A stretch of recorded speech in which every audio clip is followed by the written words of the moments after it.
I want to zoom into that kind of first week, first month after you made the choice to go out on your own. If I shadowed you that first month, what would I see you do differently than what you're doing now? That's a good question. I mean, you'd see me really going through the learning curve of being a first-time property manager. That's what it'd be.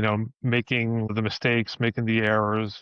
Getting a little too emotional about some issues that came up. Maybe not handling the challenges that came up as gracefully as I do now.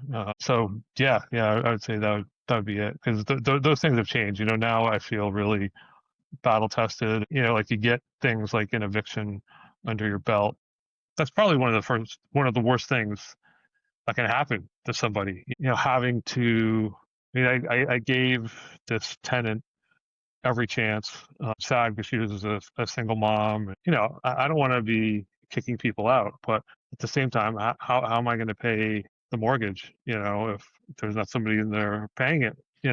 So that was tough, but I'll get better with it. Yeah, I mentioned the emotional side has got to be something that I'm not sure it ever gets easier, but you must get used to it a bit more. Yeah, I would say that's true because it's not always easy to control your emotions, especially with something that you're so vested in.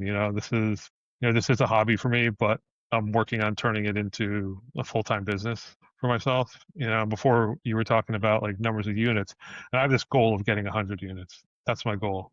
So I have 5 right now, so I'm on my way, and I have a couple more that are being worked on, so they should be ready within the next month and a half. And yeah, um, the emotions are still there. They're a little more blunted, but they're still there. Because it's important. It's important that you get the stuff nailed down so you can put food on the table, live your best life, and do all that great stuff that real estate can do for you.